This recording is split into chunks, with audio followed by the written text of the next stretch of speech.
Masquera say Mure Zimbabwe, welcome to our channels and confessions and deep secrets. Kanakake kutanka kukuepa na channel, please don't forget to subscribe. Kana subscriber. Don't forget to comment and share this video. Nasi Mure Zimbabwe atagwigiranya buritswa battle citizens coalition for change yo irikunzi vari kuklasha na Sengezo Tshabangu nenyaya yekusapota kurikuita Sengezo Tshabangu government programs muri Zimbabwe. Ndofunga Sengezo Tshabangu vakabuda mushure mekunge vaatenda an event yakaitwa ni government muri Zimbabwe ku Bulawayo. Vakabuda and President Emerson Mnangagwa, this was their first public meeting. Hiyo Sengezo Tshabangu na Mnangagwa funga pana pictures ayamurukona hapo Tshabangu wana President Emerson Mnangagwa.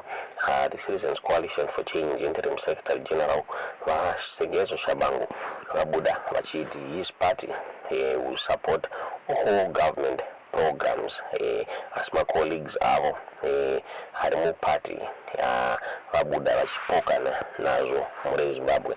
During an interview with the Southern Eye paitwa commissioning of the Pupu Memorial Site Monument in Lupani na President Emerson Mnangagwa Tshabangu Rabuda wakatolea vachiti, this is a very unique and important place and symbolic place for the people of Matebeleland, where the last battle of King Lobengula was fought, fighting imperialism and the whites. This is where we say the people of Zimbabwe won in that battle. The reason why we are here to represent and complement government programs. We give it a thumbs up. We are going to be visible in all events that are symbolic. Anything that is a national interest, we are going to support it. Rabuda Shtorwa na Sengezo Tshabangu Mshemekunge vaka attend this government program as the Citizens Coalition for Change steering committee treasurer Vambuso Siso vakabuda vachi dismissa zvakataurwa na Sengezo Tshabangu. Vakabuda vachiti no, that is not the party's position. So whatever zvakataurwa na Tshabangu it's not the party's position muri Zimbabwe. Rabuda vachiti according to the party, Tshabangu remains suspended from the party. Whatever he said at Pupu was not a statement from the party's information desk, but his own personal statements. His representations as the senator of Matebeleland North Province does not mean he represents the party. Rabuda Shtorwa na Vambuso Siso muri Zimbabwe vakataura ivo vachipa warning kuma CCC members, kuma CCC supporters vachiti ngavaregedze kudeceivwa na Sengezo Tshabangu into supporting battle Zanu-PF muri Zimbabwe. The Pupu program was fine, but you cannot honor the General Chief Mashani and others in failing to honor the King Lobengula. We should hear the CCC speaking about government programs such as Kukura Wundi. These are not victim-centered. Rabuda Shtorwa the interim treasurer wa battle CCC ashtaura iye kachiti zvitorwa na Sengezo Tshabangu azvisirizo kana support za CCC ngachenjere kuona kwachidisivwa na Sengezo Tshabangu mukusapota Zanu-PF muri Zimbabwe. Kutaura kuno ku Sengezo Tshabangu vakasuspendwa muri Zimbabwe as the interim secretary general webattle CCC. Tisingazive kuti munoiona sei nyaya iyi. Ndofunga mwezi wapfuura pane yakanetsa zvakare under faction yebattle CCC yakabuda ana Promise Mukwananzi nana Amos Chibaya nana Jameson Timba vakabuda vachitaura vachiti vaShabangu nana Jacob Mafume they were not part of the CCC. So the CCC iri kutungamirirwa na Jameson Timba as the president means vachipeva away for Nelson Chamisa kuti vanenge vachidzoka kuzotonga bato reCCC. Tisingazive kuti munoiona sei nyaya iyi muri Zimbabwe. VaShabangu vakabuda vachikomenta on this issue yakabudidzwa na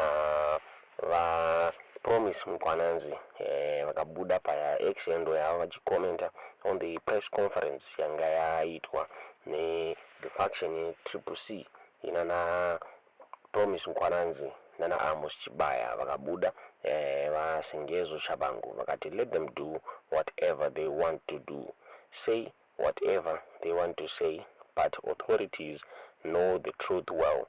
There is no two ways about that. The real opposition lies in our hands, and we are the only party that's entitled to getting the funds. All these are just pretenders. Time will tell. Those are Buddhist na Sengezo Tshabangu vachitaura pamusoro this new faction yoyangana na Jameson Timber na Amos Chibaya na Promise Mkwananzi muri Zimbabwe munomira mushe mubato re-Citizens Coalition for Change mushure mekunge vaNelson Chamisa vakasiya bato irori pane nyaya zvakare runetsa nyaya yemafunds eparty muri Zimbabwe. Ndofunga the main opposition ine mari yairi kufanira kureceiva under the Parties Finance Act muri Zimbabwe. Pane mamillions ari kufanira kupiwa bato re-Citizens Coalition for Change negovernment. So iri kunetsanira nyaya iri mari iyoyi ichinzi iri kupiwa kunani faction yana Sengezo Tshabangu vari kunetsanawo zvakare yana Mbuso Siso vachitaura vachiti they are the ones vari kuwana mari ichinzi mari haisi kuenda mumaoko maSengezo Tshabangu. Sengezo Tshabangu achitaurawo zvakare achiti ndiye ari entitled kureceiva mari iyi zvakare. Vana Amos Chibaya nana Promise Mkwananzi vari kutaura ivo vati zvakare vachitaura vachiti their faction is the one vakontesta ma-elections, so ndo vanofanira kupiwa mari kutaura kuno kugovernment yakabuda through the Minister of Justice, Parliamentary and Legal Affairs Ziyambi vakabuda vachiti mari haisi kuzobuda kusvikira the opposition party yarongeka yaita order muri Zimbabwe. Tisingazive kuti munoiona sei this confusion iri mubato re-Citizens Coalition for Change inova iyo the main opposition party muri Zimbabwe. Tisingazive kuti munoiona sei nyaya iyi. Tiuzive zvamuri kufunga pamusoro penyaya iyi mu comment section.